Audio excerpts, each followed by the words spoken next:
Hello and welcome back to the Adventures in Marketing podcast. I am your host, Gwen Montoya. I am a marketing strategist, which means I help you figure out how to do all of the different pieces of your marketing with clarity and direction and some ease, because I don't think that marketing has to be scary. I don't think that it should be overwhelming. So that's what I do. In today's episode, I want to talk about something that I actually have never talked about before. I did a call with my paid membership group, my Adventures in Marketing group, and I'll put the link to that in the show notes if you're curious what that is. But we actually did, I think it was a 2-hour call on this. And so I wasn't even sure when I did that, when I set that up as our call, that I would even have an hour's worth or even 10 minutes worth of content to share. And then 2 hours later, turns out that yes, there actually was enough content. And so I wanted to bring it here to the podcast to share with you, because it is one of those things that we set up, or we don't set up. But usually if we set it up, we kind of forget about it. And it is something that can be pretty powerful and really help people understand what we do. But either we don't set it up because we don't understand what it is, or we don't understand how to use it, or we set it up because we're playing with it one day and then we never go back to it. And that is your Instagram story highlights. So if you have Instagram story highlights, you already know how to set them up. If you don't have Instagram story highlights, they are very simple, and I will put a tutorial for you in the show notes so that you have that. But if you are new to story highlights and you're like, what are they? They are the little circles that are below your bio and above your grid. And they are stories that are sort of captured until they are removed from that highlight. Now, typically stories only last 24 hours and then they disappear. And for a long time on Instagram, they were gone forever, even from the person who posted them. And then a while ago, Instagram made the change that the user who posted the story could see them pretty much forever, but only on the back end, only like in the settings. And they created story highlights so that we can go back and we can grab specific stories that were posted in our stories and create a little collection. So you might be wondering, especially if you're not really a fan of Instagram or you don't use it a lot, you might be wondering what the point of collecting a story highlight is. And for a personal user who doesn't use it for Instagram, they can do whatever they want to do with it. But for business, it can be really helpful to sort of treat them as almost like little mini web pages that Instagram gives you. Because as you know, Instagram only allows you one link on your bio.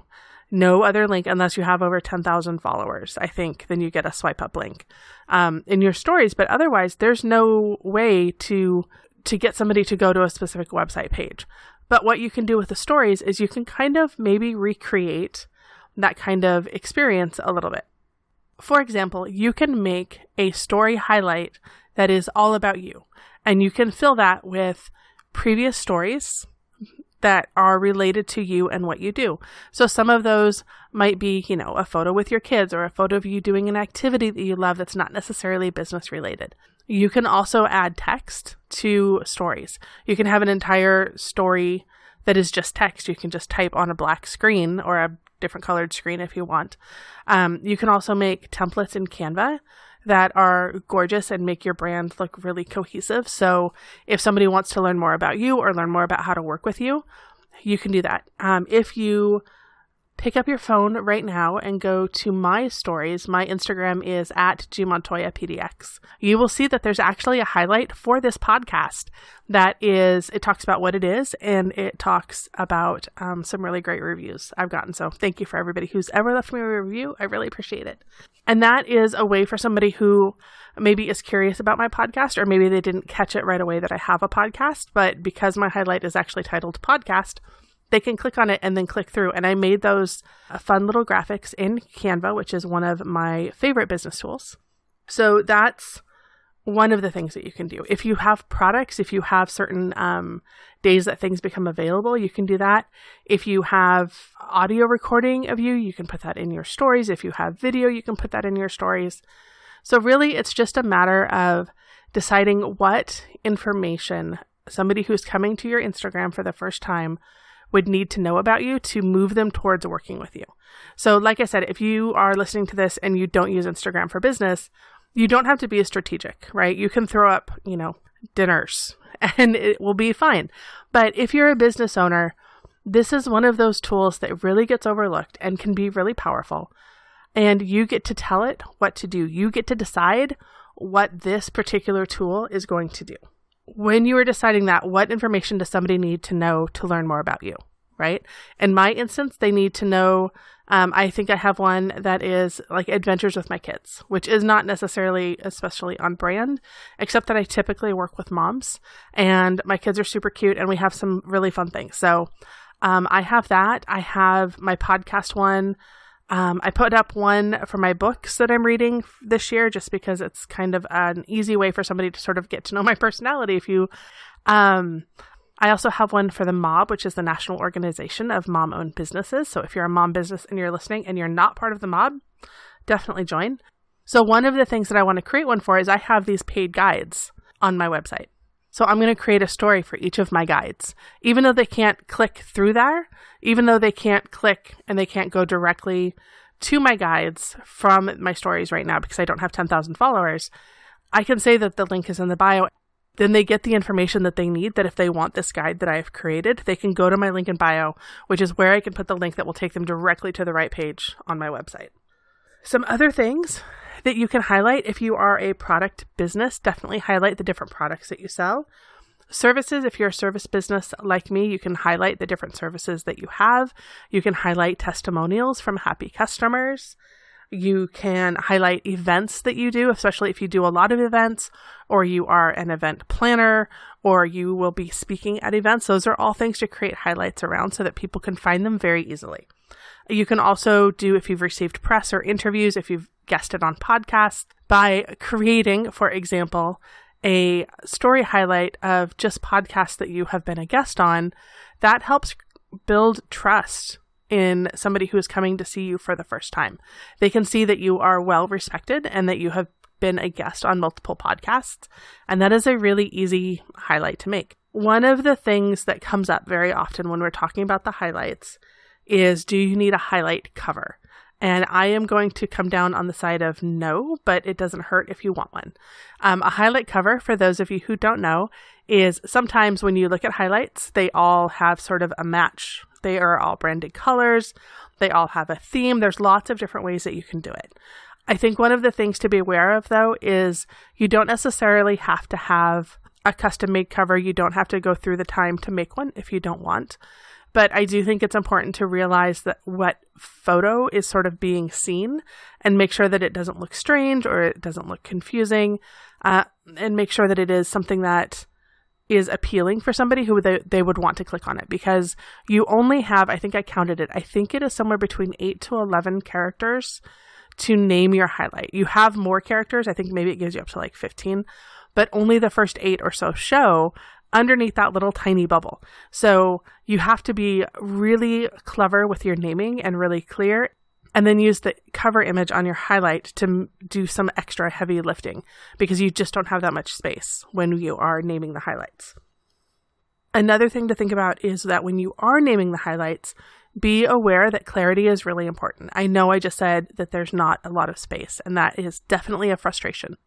It's really important, though, to be aware that you need to be clear when you are naming your story highlights. For example, my podcast highlight, that's podcast. It's very clear what it is.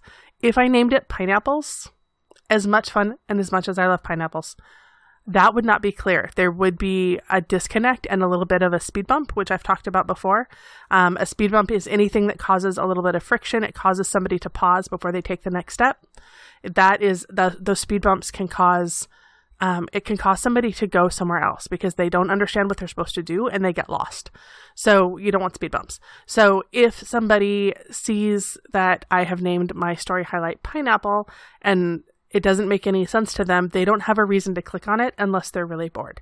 But if I name it podcast and I make sure that it is very clear what it is, they have more reason to click on it and they'll be more likely to do it. If they're more likely to click on my highlight, they're more likely to see that I have this amazing podcast and that people tend to like it, then they would be more likely to go to find it versus naming it something that doesn't make any sense, throwing in images that aren't cohesive, and basically causing confusion. Some other fun things to think about when you are doing your highlights is all of the images are in chronological order from when they were taken. So when you create your story highlights, be aware that the oldest photo is going to show up first. So what you might need to do is create new graphics, new photos, new experiences just for your story highlights so that they look fresh. The other thing to be aware of is that the most recent story that you have worked on goes to the very front of your stories, as far as the small circle. So if I have 10 stories up, the one that I worked on last suddenly gets moved to the front of the line, basically is the way that it works. And another thing, speaking of how many highlights, I don't know that there's a limit. I have seen a lot of highlights where you just keep scrolling sideways to see more. But how effective is it? How often are people actually scrolling to the end of the highlights or to the 20th highlight and then clicking and exploring? I tend to think that humans are busy. We are busy. We don't have a lot of time to poke around and play. And so I think the ones that are the most prevalent, the first 4 or 5, depending on the size of your phone, weirdly, the first 4 or 5 are going to be the most important highlights. If you want more highlights, go for it. Just be aware that they go off the screen and they can be there and you can still slide sideways to see them. But then you are asking your audience to make an extra movement. You're asking your audience to know and to try to slide sideways. And they may not understand that they can do that, depending on how tech savvy your audience is. They also may not want to. They might be looking for specific information. And that's where the power of the story highlight comes in, is that you can provide that information. You can decide what is going to be most important to your audience and make sure that you provide that information. So then a good next question is, what should my story highlights be? I like to see mostly business if you are a business, because that's what your audience is looking for, right? If you're using Instagram to get clients, then every action that you make on Instagram should be moved towards that goal. If you are on Instagram to get clients and your stories have nothing to do with your business, I think it can cause confusion. I don't think that you have to be a robot. I think being authentic, and I know people are so over that word, right? But I think being authentic and being real and not trying to hide anything on Instagram is important, but it still needs to be curated. And it's that weird life on Instagram thing. I think it's really helpful to have an about highlight about you, about your business, about your life. And you can name it whatever you want. It doesn't have to be called about, but just make sure that it's clear. And then you can pick which photos obviously go in there. Like I said, if you have a product business, then I would expect to see some products either behind the scenes or something else so that people can get to know you a little bit more, get to see more of your work. A lot of times stories are behind the scenes. So a lot of those are going to be more casual, which is a cool way to sort of let somebody know more about you. The other thing you can do, which I mentioned earlier, is that you can create templates in Canva. You can create graphics in Canva that are story sized. So if you have something specific that you want to say and you want it to be a little bit more on brand, you want it to be a little bit more polished, you can actually make those graphics in Canva and then put them into your stories and then create highlights based on those stories. It is okay to do that. It is okay to do a mix of casual and behind the scenes and then something more polished. I think that the way that Canva is growing and the way that it's making it so easy to make these really polished graphics, I think it would be silly to not take advantage of at least some of them. But if graphic design is not your thing, I also don't want you to feel like that's your only option, that you have to have all of these polished graphics. I think some of it depends on brand. I think some of it depends on what you sell. I think some of it depends on your personal comfort level.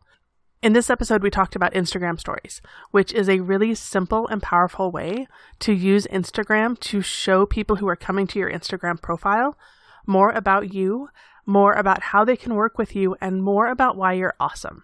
And I think it's one of the cool things about Instagram story highlights is, unlike other social media platforms, we don't really have that in the same way. And it is something that I think that gets really overlooked or gets underused or gets used in weird ways. So if you're going to set up story highlights, make sure that they are doing the work that you want them to do. Really think about what it looks like if somebody comes to your Instagram for the first time, or maybe they're a repeat visitor, and you want them to learn more about you, and you want them to learn more about how they can work with you, how they can pay you, how they can give you money, how you can benefit their lives.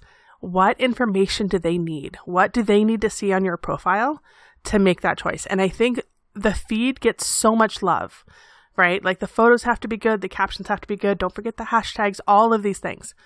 And being in stories on a regular basis and showing behind the scenes, that gets a lot of love. But I feel like the Instagram story highlights get overlooked, and they are so powerful because they stay.